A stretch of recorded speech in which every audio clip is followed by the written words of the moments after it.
नमस्कार. मी डॉक्टर श्रीकांत वाटवे.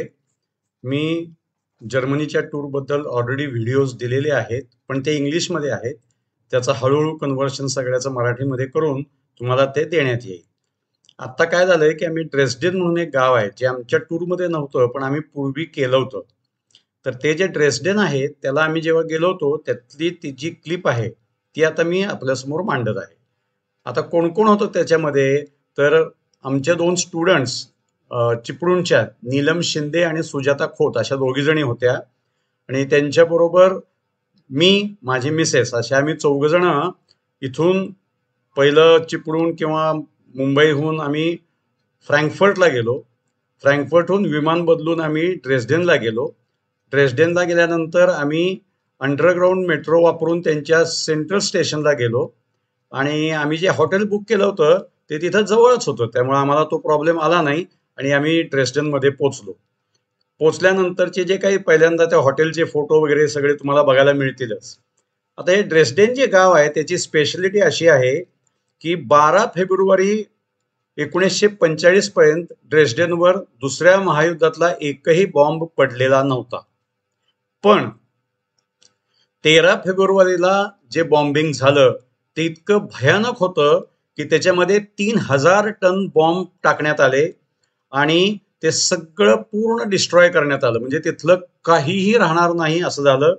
त्यामध्ये जवळजवळ 35,000 लोक मेली. काय झालं होतं की जवळपासच्या गावावर बॉम्बिंग झालं होतं, पण ड्रेस्डेनला बॉम्बिंग होणार नाही असं वाटल्यामुळे बरीच लोक ड्रेस्डेनमध्ये आली होती.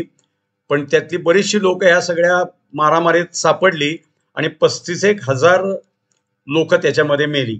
पण त्या वर्ल्ड वॉर नंतर काय झालं, तर हा जो भाग आहे हा रशियाकडे गेला. आता भाग रशियाकडे गेल्यामुळे पुन्हा त्याची डेव्हलपमेंट थोड्याफार प्रमाणात रखडली. मग काय झालं की जेव्हा युनिफिकेशन झालं जर्मनीचं, जर्मनी एकच झालं, त्याच्यानंतर हे गाव पूर्णपणे वसवण्यात आलं आणि जसं पूर्वीचं होतं त्या लेवलला गाव नेऊन अल्ट्रा मॉडर्न आणि जुनं असं सगळं एकत्र करून केलेलं हे सुंदर गाव आहे. ह्या गावाला आपण जरूर व्हिजिट द्या. खूप सुंदर गाव आहे. आता या गावात काय काय आहे, तर फ्रँकरची आहे, स्विन्झर म्हणून एक मोठंच्या मोठं एरिया आहे ज्याच्यामध्ये म्युझियम्स आहेत. नंतर ट्रान्सपोर्ट म्युझियम आहे. नंतर ब्रुहेल्स टेरेस आहे. तर अल्बर्टोनियम आहे. नंतर टर्किश चेंबर आहे. इथं पोर्सलिन म्हणजे आपल्याकडे जे कब्बशा वगैरे बनवतात ना, चिनी माती थोडक्यात, तर त्याच्या इंडस्ट्रीज होत्या आणि त्या अतिशय प्रसिद्ध होत्या. त्यातल्या काही इंडस्ट्रीज अजूनही आहेत. नंतर इथं टर्किश चेंबर आहे. नंतर सेम्पर ऑपेरा आहे. नंतर गॅलरी ऑफ ओल्ड मास्टर्स आहे. नंतर नदी जी आहे तिथे एल्बी नदी, त्याच्यावर सुंदर ब्रिजेस, ऑगस्टस ब्रिज आहे, एक चेन ब्रिज आहे.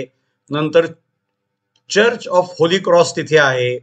तिथे एका भिंतीवर त्यांनी जे डिस्ट्रॉय झालं होतं पण पुन्हा त्यांनी तयार केलं, तर पोर्सेलिनच्या फरशीचा वापर करून, म्हणजे चिनी मातीच्या फरशीचा वापर करून तिथल्या राजाचं प्रोसेशन म्हणजे मिरवणूक जी चाललेली असती ती तशी सुंदरपैकी दाखवलेली आहे. त्याचे फोटो काही आहे ते तुम्हाला बघायला मिळतीलच. त्याच्यानंतर कुपरेसेंट तिथं आहे. नंतर सिटी गॅलरी आहे. नंतर कॅथेड्रल ब्रॉक आहे. हॉन्समानस्ट्रम आहे. नंतर नॅफेनबर्न पॅलेस आहे. टाउन हॉल आहे.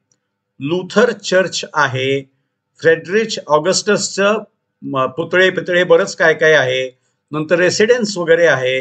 म्हणजे खूप बघण्यासारखं आहे. अक्षरशः आम्ही जवळजवळ 5 दिवस होतो. आम्ही पूर्ण सगळं बघत होतो. व्यवस्थित सगळं आमचं बघून झालं आणि मग आम्ही त्या 2 ट्रिप्स केल्या. एक म्हणजे ड्रेस्डेन हे सेक्सोनी म्हणून जो तिथला भाग आहे त्या भागाची राजधानी आहे. त्यामुळे त्या भागामध्ये येणारा डोंगराचा एक भाग आहे, त्याला ते सेक्सोनी स्वित्झर्लंड असं म्हणतात. ते साधारण आपण दुसऱ्या देशाला जायला लागलो की ऑन द वे ते आहे. तर ते जे आहे त्याला साधारण 50 किलोमीटर तुम्हाला रेल्वेनं जायला लागतं. त्यामुळे आम्ही रेल्वेनं 50 किलोमीटर गेलो. तिथं मस्तपैकी नदी क्रॉस करावी लागती. नंतर साईडला बसायला जागा आहेत. नंतर काही छोटी छोटी पुतळे केलेले आहेत. नंतर एक मोठा खूप मोठा क्लाइंब आहे. पण तो जो क्लाइंब आहे तो म्हणजे मी आणि आमच्या मिसेसने अर्धा केला. ह्या दोघींनी मात्र बहुत करून तो पूर्ण कंप्लीट केला असावा. त्यांचे काही त्यातले फोटो आहेत. तर अशा पद्धतीनं ते सगळं कंप्लीट करून आम्ही आलो. तर त्याचेही फोटो आम्ही तुम्हाला दिलेले आहेत. सॅक्सोनी स्वित्झर्लंडचे फोटो आहेत. त्याच्यानंतर आम्ही ज्या कॉन्फरन्ससाठी गेलो होतो त्या कॉन्फरन्स मधले सुद्धा 2-4 फोटो त्याच्यामध्ये आहेत. प्रेझेंटेशन करताना आहेत, कॉन्फरन्स हॉलच्या बाहेरचे आहेत. आता मी बोलतोय त्याची ऑर्डर आणि फोटोची ऑर्डर थोडी इकडे तिकडे होऊ शकते. त्याच्यानंतर तिथून जवळच एक साधारण 20-25 किलोमीटरवर एक पिलिनिट्स म्हणून एक कॅसल आहे. पिलिनिट्स हे नदीच्या किनारीच आहे, म्हणजे एल्बी नदीच्या किनारीच आहे. त्या पिलिनिट्सला आम्ही गेलो होतो. तर पहिल्यांदा गेल्या गेल्या सुंदर बाग होती. बागेनंतर जे पॅलेस आहे त्याचं कन्व्हर्शन त्यांनी मस्तपैकी म्युझियम मध्ये केलंय. त्या म्युझियम मध्ये काही गेंड्या बिंड्याचे काही काही फोटो आहेत, तेही तुम्हाला हत्तीचे गेंड्याचे फोटोही मी त्यात काही टाकलेले आहेत. त्याच्यानंतर त्यांच्या हॉलमधलं डेकोरेशन असणारं ते टाकलेलं आहे. तिथं असणाऱ्या काही वस्तू टाकलेल्या आहेत. नंतर ड्रेस्डेन गावामध्ये एक म्युझियम आहे. त्या म्युझियम मध्ये काही जुन्या गोष्टी आहेत. आता जुन्या गोष्टी म्हणजे कुठल्या, तर त्यांची घड्याळं आहेत, टेलिस्कोप आहेत. म्हणजे ते म्युझियम मध्ये ऍक्च्युली ते आम्हाला बघायला मिळालं. तर ते म्युझियमही आम्ही बघितलं. नंतर त्यांच्या ड्रेस्डेनच्या गावामध्ये जाताना तुम्हाला खूप मोठ्या प्रमाणामध्ये फ्लॉवर अरेंजमेंट्स दिसतात. त्याच्यानंतर झोपाळे लावलेले आहेत. त्याच्यानंतर धबधबेपेक्षा आपण म्हणूया की स्पार्कलिंग्स आहेत, पाण्याचे देखावे आहेत. असं भरपूर काय काय केलेलं आहे. तर त्या सगळ्याचा व्हिडिओ मी टाकलेला आहे. तरी कृपया हा व्हिडिओ बघा, सबस्क्राईब करा, लाईक करा आणि आम्हाला सपोर्ट करा. धन्यवाद. एकदम मोठा धन्यवाद. थँक्यू.